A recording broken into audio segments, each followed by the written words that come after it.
മുഖ്യമന്ത്രിക്ക് എഴുതി കൊടുത്തവനും അറിയില്ല, മുഖ്യമന്ത്രിക്ക് അറിയില്ല. വായിച്ചപ്പോ എന്താ?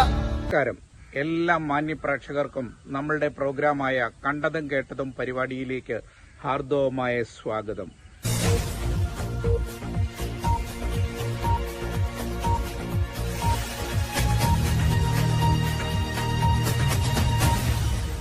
ഞാൻ നിങ്ങളുടെ സ്വന്തം സോണിച്ചൻ നാൽപ്പതാംകുളമാണ്.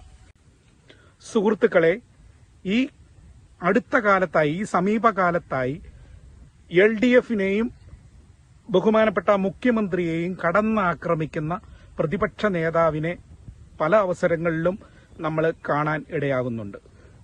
അതായത് അദ്ദേഹം പറഞ്ഞ വാക്കുകളെ, മുഖ്യമന്ത്രി പറഞ്ഞ വാക്കുകളെയെല്ലാം വളച്ചൊടിച്ചുകൊണ്ട്, തെറ്റായി വ്യാഖ്യാനിച്ചുകൊണ്ട് അദ്ദേഹം പല അവസരങ്ങളിലും പ്രസംഗം നടത്തുന്നതായിട്ട് നമ്മൾ കാണുവാൻ ഇടയായിട്ടുണ്ട്. ആ വീഡിയോ നിങ്ങളൊന്ന് കണ്ടു നോക്കുക.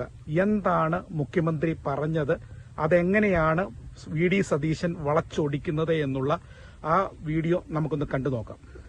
മുഖ്യമന്ത്രിക്ക് എഴുതി കൊടുത്തവനും അറിയില്ല, മുഖ്യമന്ത്രിക്ക് അറിയില്ല. വായിച്ചപ്പോ എന്താ? കല്ലും മുള്ളും കാലിക്കുത്താന്ന്. എല്ലാവരും ഒരുമിച്ചൊന്നായി എത്തിച്ചേരുന്ന ഇടമാണ് ശബരിമല.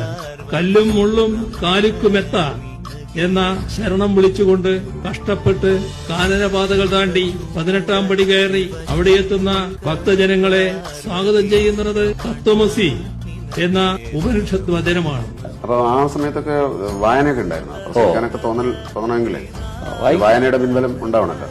അമ്മയ്ക്ക് രാമായണം, ഭാരതം, കൃഷ്ണപ്പാട്ട് അതൊക്കെ വായിച്ചു കൊടുക്കും. ചെറിയ ക്ലാസ് പഠിക്കും, അമ്മയ്ക്ക് വായിച്ചു കൊടുക്കും. അപ്പൊ അങ്ങനെ ഭക്തി നിർഭരമായ സംഗതികളൊക്കെ വായിച്ചു കൊടുക്കുമ്പോൾ സ്വാഭാവികമായിട്ടും ഒരു ഭക്തൻ ഉണ്ടായി വരേണ്ടതല്ലേ. ഹിന്ദു ഇതിൽ തന്നെ ഹൃദിസ്ഥമീശ്വരം ത്വക്ത പ്രതിഷ്ഠാം പ്രതിമാം ഭജേൻ കരസ്ഥ പായസം ത്വക്ത കോപ്പരസ്ഥ ഗളം തുല്യൻ പറഞ്ഞിട്ടുണ്ട്. അതായത് ഹൃദയത്തിലാണ് ഈശ്വരൻ. എല്ലാവരും ഈ വീഡിയോ കണ്ടില്ലേ? മുഖ്യമന്ത്രി പറഞ്ഞത് എന്താണ്? അതിന് നേരെ ഘടകവിരുദ്ധമായിട്ടൊക്കെ വളച്ചൊടിക്കുകയാണ്. ഇതുപോലെയാണ് ഓരോ വാർത്തകളും ഈ പ്രതിപക്ഷം നൽകുന്നത്. എന്തായാലും ഈ വരുന്ന നിയമസഭാ തെരഞ്ഞെടുപ്പിലും പഞ്ചായത്ത് തെരഞ്ഞെടുപ്പിലും ജനം കണക്ക് ചോദിക്കും. കാരണം ഇവിടെ വികസനത്തിന് മുൻതൂക്കം നൽകിക്കൊണ്ട് പ്രവർത്തിക്കുന്ന LDF സർക്കാരിനെയും ബഹുമാനപ്പെട്ട അതിന് നേതൃത്വം നൽകുന്ന പിണറായി വിജയനെയും, മുഖ്യമന്ത്രി പിണറായി വിജയനെയും ഒക്കെ അവഹേളിക്കുന്നത് ഈ ജനം ലൈവായിട്ട് കണ്ടുകൊണ്ടിരിക്കുകയാണ്.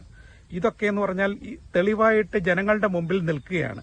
ഇതിന് ജനം കണക്ക് ചോദിക്കുക തന്നെ ചെയ്യും.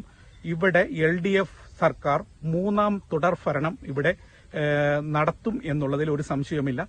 അതുപോലെ തന്നെ പഞ്ചായത്തുകൾ എല്ലാം തൂത്തുവാരാനായിട്ട് പോവുകയാണ്.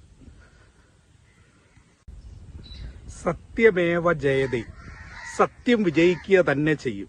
നന്ദി, നമസ്കാരം. Thank you.